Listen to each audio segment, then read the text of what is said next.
Hey guys, in today's video we're going to do a room tour of the new Luna Geckos Lake Charles setup. And there's going to be a lot of products that we cover as we're walking around. Most of these products that we use are available, well maybe not most, but a lot of these products are available on Amazon, and there's a link in our bio to our Amazon recommended shopping list. And then the merchandise is Luna Geckos. So lunageckos.shop for the merchandise, and we'll actually be running a special on this shirt, that not the actual shirt I'm wearing, but you can buy your own of the shirt I'm wearing today. It'll be 10% off, and we're going to run that deal through the week for this particular shirt. I think I bought this one a little big. I think this is a double XL, so you can't really show off the guns. So if I were you, I'd recommend getting one, you know, your size or maybe a little smaller, just to make sure that you can show off the guns a little bit better. Come on, let's walk around. Check the mic and make sure it sound right, boys.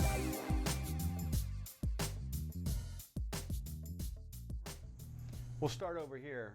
These are all bioactive vivariums. Believe it or not, these little suckers are messy. I cleaned, because I knew we were going to be on camera today, so I cleaned all of these last night. And look at the mess this little guy's made. There's actually normally, and you'll see in the other tanks, there's normally a food dish and a water dish on the ledge. But I do currently have a male and female. Just put them together yesterday in this tank. So because there's a male and a female in here, I just went ahead and went with 2 food dishes so they didn't compete over the food, since they just got introduced to each other yesterday. Every one of these bioactives on this wall is currently set up with an automated monsoon system. You can actually see down here that the top row is on a monsoon and the bottom row is on a second monsoon. So the 2 monsoons are down there. We are going to upgrade very soon to a Miss King system, and we'll do a video on that Miss King setup. So the first 3 up here are crested geckos. So this is normally a female enclosure. It does have a breeder male in with that female right now. There's a female crested in here, a nice quad stripe. She's currently hiding in her little Strudy's house right here, and hard to see her. I don't know if you can get a shot of her hiding in there. This is the male's enclosure. He is currently in here. The cool thing about this right here, I just measured it not too long ago, but there are 4 18 by 18 by 24s. There's no one in there right now. The male is in with the female, so that's an empty enclosure. But there are 4 18 by 18 by 24s up here, and there's a little bit of space between each of them. So what's coming very soon is I'm going to slide these to each other, which leaves me room for another 18 by 18 by 24 bioactive that'll go right here in the middle. And we'll do a video. We did one a while ago on IGTV showing how we make these and do the enclosure and everything, but we'll do another one for this channel that's a little more instructive and not on double time. There's an unsexed gargoyle in here. I think it's a female, but I haven't confirmed her. I've just kind of been leaving her alone. We'll dig her out of there pretty soon, since we're getting ready to get started breeding on gargoyles and cresteds for that matter. We didn't talk about these, but these are, we don't have one on every tank. We kind of have one by zone, and the reason they only need one by zone is that the tanks right next to it are going to be approximately the same. They're on the same misting system. They should have essentially the same temperature. But these are just the little VE digital thermo hydrometer thing. Is it a hydrometer? It's hygrometer. I never know how to say that. Anyway, it's a single probe, and you get both. You get a temperature reading and a humidity reading. So we have one up here, and then we kind of have them set up by zone. And then on these tanks, these are the standard Exoterra hoods. What's in here is there are 2 compact fluorescents. There is a Exoterra UVB, and then there's also a Sunblaster full spectrum grow light. It's not for the geckos. It's when you're going into bioactive setups, you actually have to provide for the plants. So UVB doesn't hurt the geckos. There's actually some studies and some people that say that it's good for them, but then the full spectrum is absolutely necessary for the plants. And then as you get down here into these, we actually have the Sunblaster LED strip lights, and they're all set up on a timer. There's one over that. There's one on those just set up on a little stand that we made out of PVC. There's another one over here on these, and then as you go back over to the little propagation station, and then the two gargoyles, they're both on a Sunblaster full spectrum LED strip light. There's one down here that doesn't have gargoyle in it. This is an 18 by 18 by 18, and I like the 18 by 18 by 18s a little bit better than the 18 by 18 by 24s. Just the 18 by 18 by 24s are just so darn heavy that if I do have to pick them up or move them around, you know, it's pretty tough, especially in a bioactive setup, because they're loaded with soil and hydro balls and, you know, all the decor. So it's a little tough to move those around. But there's an adult male Sarah in this 18 by 18 by 18. He has a girlfriend that is still a juvenile, so she's over here a little bit. We're going to continue to grow her up and get her ready to breed. There is a 1-2 group. These are 12 by 12 by 18s. There is a 1-2 group of Urodactylodes in this tank. Then sometimes you can see them, sometimes you can't. What I really love about that species, we'll have to do a whole video on that species at some point. What I love about them is they're out actually most of the time during the day. Unlike other New Caledonians that hide the majority of the day, those guys actually tend to be out. This tank, 12 by 12 by 18, oh, I actually see her. There is a juvenile crested that we're just growing up. She's a beautiful orange girl. She's right there. We're gonna get her grown up, and maybe she'll be big enough this year. She's certainly gonna be old enough this year, but hopefully we can pair her up maybe around March and get her into a breeding group. This is another 12 by 12 by 18, and there's actually, this setup is going to change. If you go back over here where we have the 18 by 18 by 18 cube with a 12 by 12 by 18 next to it, we're going to move those monsoons out when we put the Miss King system in, and we're going to end up with a 12 by 12 by 18, 18 by 18 by 18, 12 by 12 by 18. And we're going to do the same thing over here. We have another 18 by 18 by 18 still in a box over here in the corner. So we'll probably do a video in the future on setting up that other 18 by 18 by 18 bioactive. So that female juvenile Sarah is in here, in this one. And then in this one, there's this is also another 1-2 group of the Urodactylodes in this. I don't see any out right now. They're normally pretty visible during the day. They like to hang out on that little piece of grapevine log right there, as well as the log going up the back. They're usually out. I don't see them right now. Across the bottom, I used to have baby cresteds in these. It's just such a pain to get down on the ground and feed and clean, so I just use that for storage now. So it has crested gecko food and, you know, food for the bugs and leaf litter, that kind of stuff. This over here, this is Luna Gecko's shipping and receiving department. You can see it's really just a closet. It's where we keep all of our shipping containers and boxes, and the single most important thing in any gecko keeper's repertoire, lots of Bounty paper towels. Lots and lots and lots of Bounty paper towels. They're a must. So we'll close shipping and receiving for the day. Come over here. This is just kind of out of place. This tub still kind of needs a home. It's got some perlite in there right now. Some is that a hatch right or no? Oh, some Pangea hatch in here. Just getting ready for breeding season to get those guys set up. Get our incubation medium all set up. This is one of those things in the reptile room that you never think about until you absolutely need it. But there are so many horror story videos out there of a thermostat shorting out, or temperature probe wire actually coming off of the heat tape, and ultimately, you know, a fire ensues. And you know, with these all being PVC, they melt. I just felt it was really important to have a nice high quality fire extinguisher.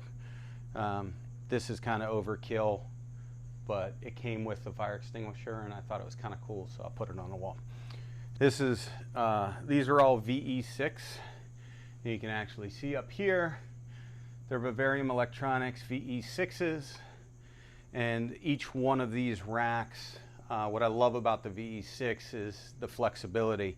If you notice, you can have these, I'll have to look this up, but if memory serves, I think the doubles are 11 quarts. These are 23 quarts, and then these little small ones where you could put 3 on a row or on a shelf, I think are 6 quarts. What's cool about it is the flexibility that it gives you. And the way we typically use these is our females, our adult females are in this size. Our adult males are in the large, you know, single tub per shelf size. And then hatchlings and babies and really juveniles are kept in these. And then as they begin to grow, they'll end up in these. You know, obviously for handling geckos, we've got our sanitizer, which is very popular now. I don't even know why these are here. There's just some Herbivite multivitamins. We use them over here to dust our food. We actually use the calcium with D3 mixed with a little Herbivite. This is just a little water squirt bottle. It's just a lot easier to work your way through the water dishes with one of these. Kind of reminds me of St. Anthony football back in the day. This is what we used to get when they would run out onto the field and give us water. Little container.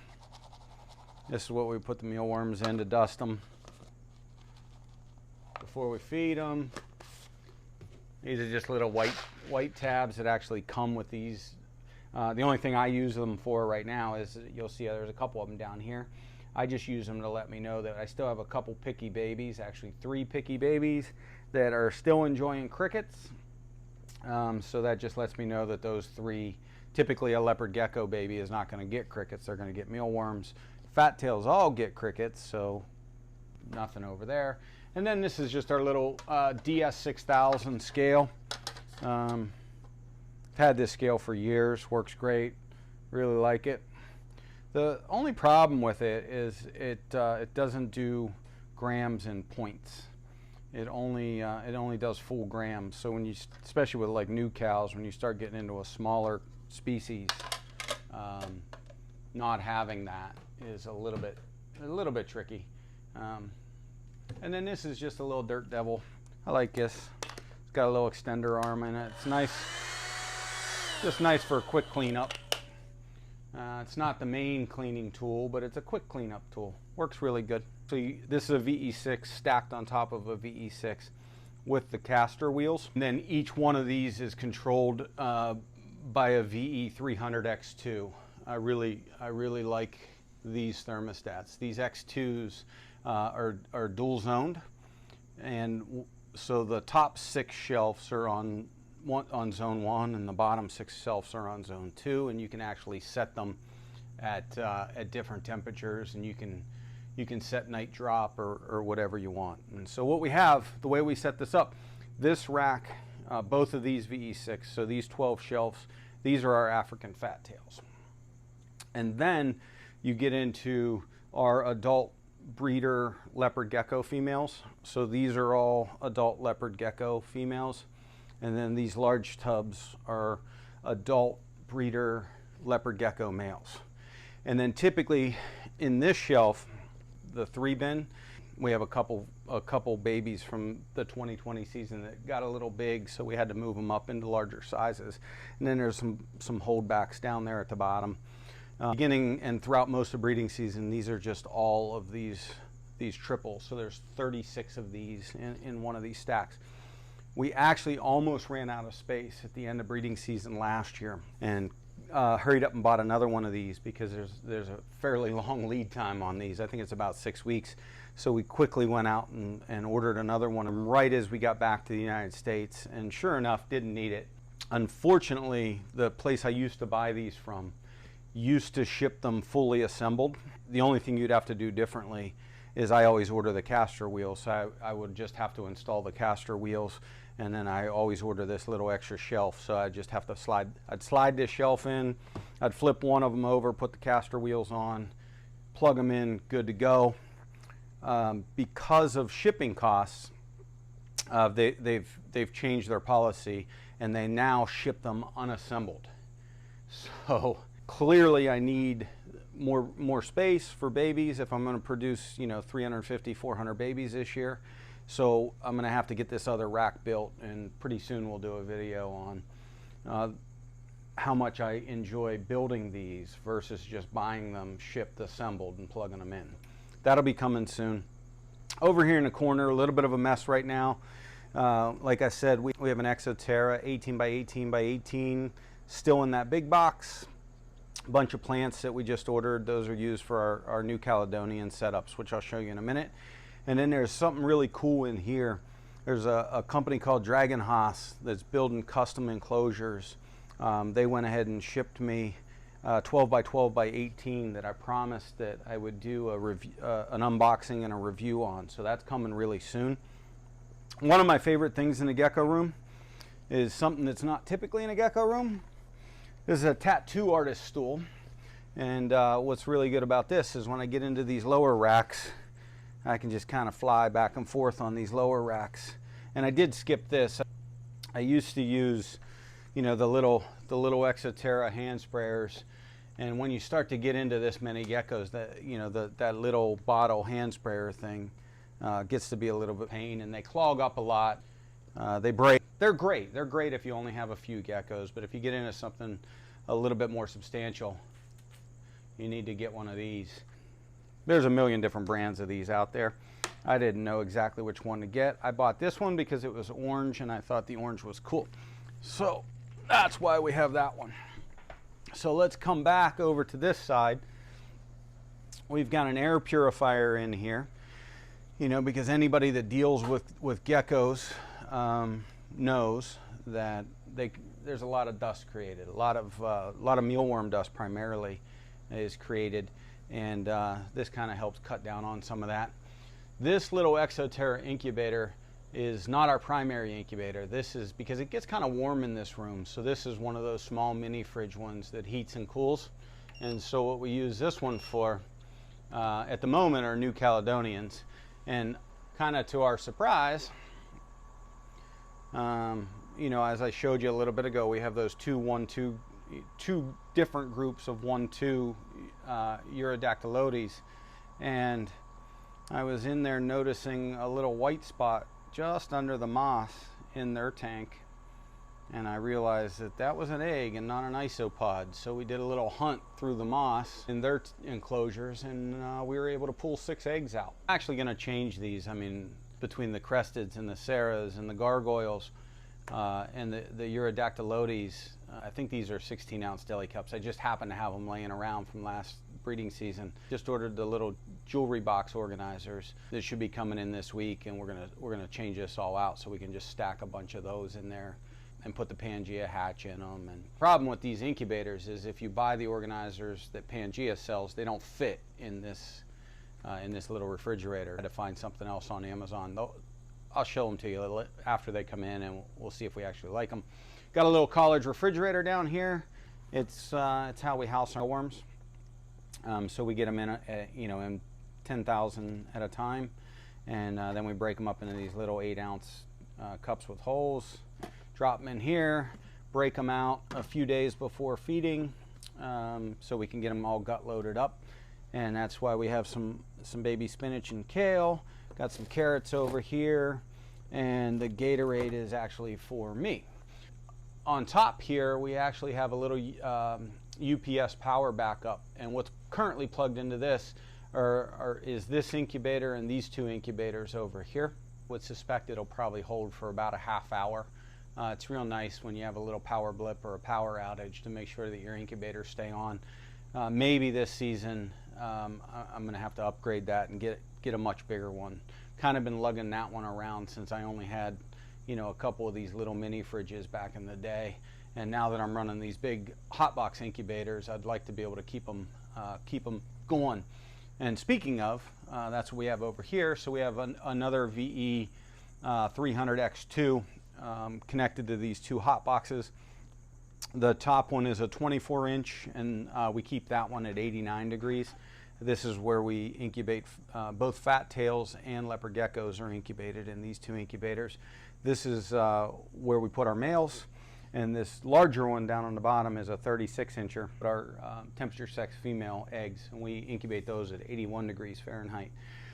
There's currently actually season just kicking off. We've got 4 eggs in there right now. 2 of our fat tail females have already laid, so we've got a couple eggs in there. A little digital thermometer, quick point and click, so we can see what, let's see what our temperature is in the back of here.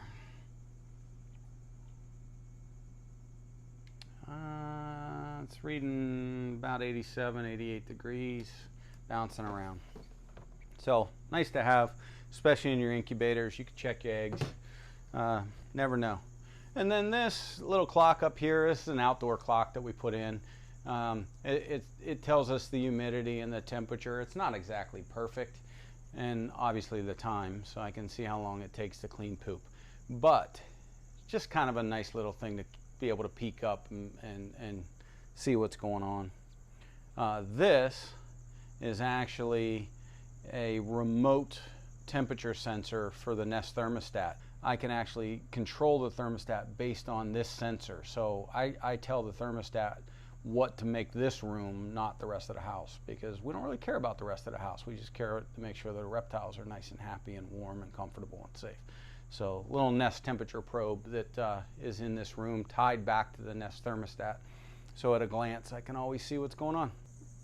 Oh, and this is for breeding season. We like to put on some smooth jazz, maybe a little Marvin Gaye, get the geckos in the mood. Can't turn it on for you because YouTube will copyright us and they'll take our video down. So maybe we'll just pretend it's on. We'll dance a little bit. No. All right, over here, not really set up for anything specifically right now.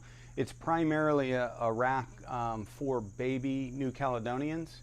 There's a little bit of a mix and match in here. There's a little cricket keeper in here. There's a larger cricket keeper right now. We've got some small, they might be 1/8 inchers are actually in there. Those are for baby cresteds, which we don't have any small babies right now. The Urodactylodes really love these things too. These are actually our setups for our new cow babies. So they go in this little 6-quart Sterlite, a little bit of plants, right? A little climbing thing. Typically a food cup in there. Like I said, there aren't any in here at the moment. Oh, we do have one of the things when you use a lot of Bounty paper towels, you end up with a lot of Bounty paper towel tubes that we end up cutting up and we use for hides for these guys. At the moment, we do have a little isopod culture going on in here and a little springtail culture going on in there because like I said, we got a couple more bioactives we have to set up here pretty soon. So we just got some isopod. I think those are dairy cows I just picked up some zebras for this one tank over here, and I really like the zebras. Dairy cows are super cool too, but I really like the zebras, so I think I'm going to probably pull some of them after they propagate some more and that colony grows. I'm going to pull some of those zebras and probably start a little backup colony of the zebras. Just some big tubs down here, nothing in those. What we use these tubs for is when 10,000 mealworms come in, I gotta sort them, and those little suckers like to get away. I have a little backup heater in this corner just in case. So I keep that thing on 68 degrees. It's one of those oil filled radiator things. Works good. Almost never need it in here, but it just makes me feel better to have a little backup. This rack over here is an old arboreal rack. I don't even think they make these anymore. This was originally purchased from Reptile Basics, I don't know, many years ago. And we have another VE300X2 on this. This is where we keep crickets. I think those are 4-week-old crickets. Notice we put them on a little bit of vermiculite because it kind of helps cut down on that cricket smell. Crickets are nasty sometimes. So that vermiculite will absorb some of that cricket waste and it'll make it a little bit more palatable. And then there's another batch of crickets in here. They're actually currently on perlite because I ran out of vermiculite. But these are our 5-week-olds, so we're feeding them right now, so they won't be in there that long. They'll only be in there for a couple weeks. Down in here is actually our one of 2 dubia colonies, and we just they need cleaned, so we'll have to clean those up pretty soon. And I just picked up 200 buffalo beetles to help give me a little bit of cleaning maintenance in there. So literally just like 2 days ago, I dropped 100 buffalo beetles in the top one and 100 buffalo beetles in the bottom one. So we'll see if they help me keep those a little cleaner. So over here on this rack, we got as you saw earlier, we have a lot of Bioactive vivarium setups, and I love Bioactive. Just they're naturally pretty. You get to enjoy the plants. It's something really cool to look at. But I kind of get tired of buying plants. So we got a little propagation station going on over here where we're just propagating some of the plants that we've clipped out of our established Bioactives to help us build new Bioactives. So over here in these this is an adult group of, there's a female gargoyle in this enclosure, and I don't see, oh, I see her. She is in her log.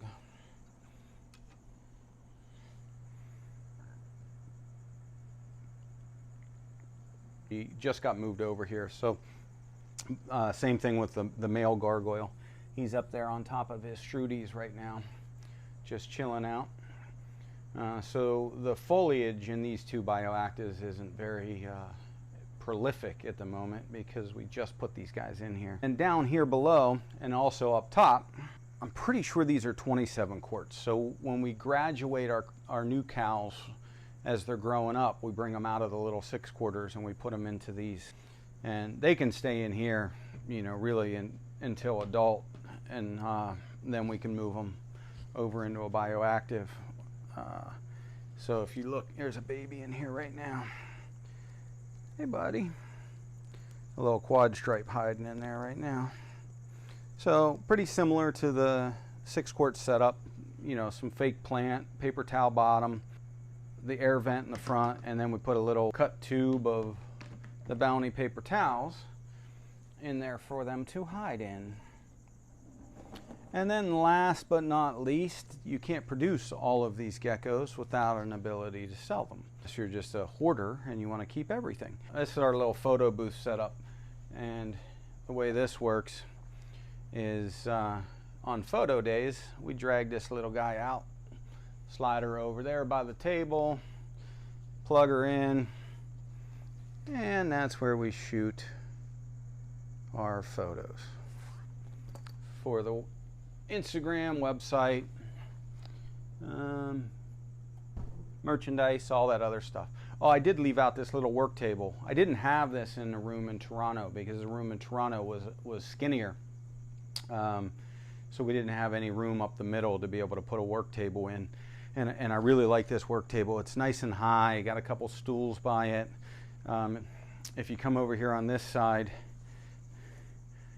This is a pretty cool magnifying glass that we use to sex geckos and get a good look at them. That's what we use because it's hard to see those little suckers when they're tiny, so we use this little magnifying glass.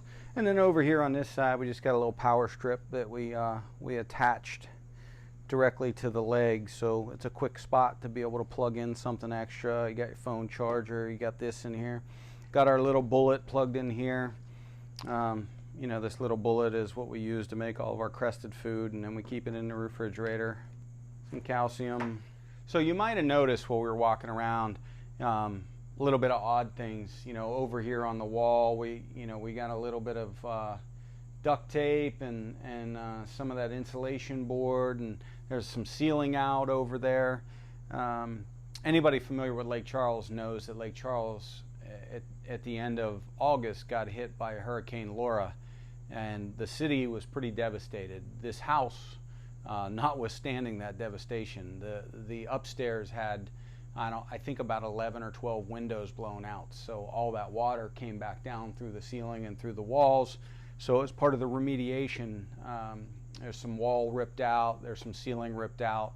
All of that's in queue to be repaired and replaced at some point. But for now we're insulated, we're dry, we're nice and warm in this room, so not really a concern.